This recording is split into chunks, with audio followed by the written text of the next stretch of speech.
ఛత్తీస్గఢ్లోని సుక్మా జిల్లాలో భారీ ఎన్కౌంటర్ జరిగింది. ఎదురు కాల్పుల్లో 10 మంది మావోయిస్టులు మృతి చెందారు. ఇక కొంటాలోని బెడ్జీ ప్రాంతంలో ఈ ఎన్కౌంటర్ జరిగింది. ఘటనా స్థలంలో 3 ఆటోమేటిక్ ఆయుధాలతో సహా పలు ఆయుధాలు భద్రతా బలగాలు స్వాధీనం చేసుకున్నాయి. ఇవాళ తెల్లవారుజామున ప్రారంభమైన ఎదురు కాల్పులు ఇంకా కొనసాగుతున్నట్లు సమాచారం అందుతుంది. ఇక మృతుల సంఖ్య కూడా మరింతగా పెరిగే అవకాశం ఉన్నట్లు సమాచారం అందుతుంది.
ఛత్తీస్గఢ్లోని సుక్మా జిల్లాలో భారీ ఎన్కౌంటర్ జరిగింది. ఎదురు కాల్పుల్లో 10 మంది మావోయిస్టులు మృతి చెందారు.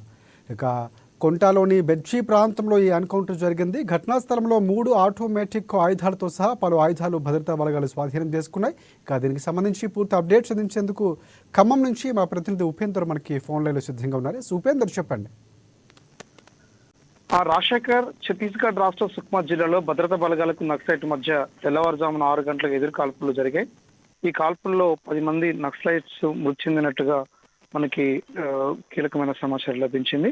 సుక్మా జిల్లా దక్షిణ ప్రాంతంలోనే బెడ్జీలో ఈ ఘటన జరిగిన నేపథ్యంలో ఇన్ఫార్మర్ ఇచ్చినటువంటి ఒక సమాచారంతో నక్సల్స్ బస్తర్ సంస్థకు చెందినటువంటి ఆ డివిజన్ ముఖ్యమైన మావోయిస్టులందరూ కూడా సమావేశం ఏర్పడినటువంటి విషయాన్ని తెలుసుకున్నటువంటి సుక్మా ఎస్పీ కిరణ్ చౌహాన్ సంబంధించి అక్కడికి వెళ్ళి ఆ భద్రత బలగాలకు సంబంధించినటువంటి మధ్య అట్లాగే మావోయిస్టులకు సంబంధించినటువంటి మధ్య వాళ్ళని చుట్టుముట్టిన నేపథ్యంలో ఒక్కసారిగా మావోయిస్టులు అట్లాగే పోలీసులకు సంబంధించినటువంటి మధ్య జరిగినటువంటి ఎదురు కాల్పుల్లో 10 మంది నక్సలైట్స్ సంబంధించినటువంటి మృతి చెందినట్లుగా మనకు కీలకమైన సమాచారం లభించింది. అంటే మావోయిస్టులు మొదటి నుంచి కూడా అంటే నిన్న ఉదయం ములుగు జిల్లా వాజేడు మండలానికి చెందినటువంటి ఒక ప్రాంతంలో ఇన్ఫార్మర్ నేపంతో 2 వ్యక్తులను అత్యంత దారుణంగా హత్య చేసినటువంటి నేపథ్యంలో ఎట్టి పరిస్థితుల్లో దానికి కౌంటర్ ఇవ్వాలని చెప్పేసినటువంటి ఒక నేపథ్యంతో పూర్తి సమాచారం తెలుసుకున్నటువంటి పోలీసులు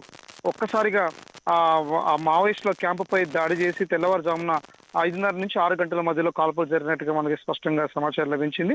ఇందులో డిఆర్జీకి సంబంధించినటువంటి బృందాలకు సంబంధించి ఈ ఆపరేషన్ మొదలుపెట్టినటువంటి నేపథ్యంలో బెజ్జీ అడవులకు సంబంధించిన దాంట్లో గతంలో కూడా మావోయిస్టులకు డిఆర్జీ సైనికుల మధ్య పూర్తిస్థాయి ఒక కాల్పులు జరిగిన నేపథ్యంలో అనేక మంది మావోయిస్టులు కూడా గతంలో కూడా మరణం చెందినటువంటి సందర్భం కూడా ఉంది. ప్రస్తుతం ఎన్కౌంటర్ కి సంబంధించి కొనసాగుతుందని చెప్పేసి కూడా అక్కడటువంటి ఎస్పీ కిరణ్ చౌహాన్ వెల్లడించిన నేపథ్యం కనబడతా ఉంది. ఆపరేషన్ కి సంబంధించి ఎట్టి పరిస్థితుల్లో వెనక్కి తగ్గేదే లేదని చెప్పేసినటువంటి వైపు నుంచి డిఆర్జీ బృందాలు ఆపరేషన్ ముమ్మరం చేయగా దీన్ని ఎదుర్కోవడం కోసం మావోయిస్టులు కూడా శక్తి లేకుండా కృషి చేస్తా ఉన్నారు. ఇందులో 10 మంది మావోయిస్టులు చనిపోయినట్టుగా మనకు స్పష్టమైనటువంటి సమాచారం లభ్యమైనప్పటికీ కీలకమైన నాయకులు కూడా ఇందులో చనిపోయినట్లుగా అక్కడ ఉన్నటువంటి పోలీసులు మనకి సమాచారం అందించారు.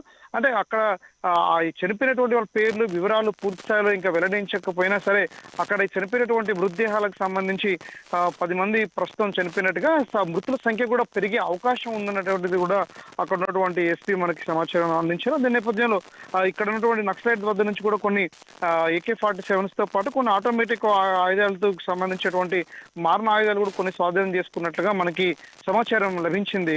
Rajasekhar. Right. Thanks for updates Upendra.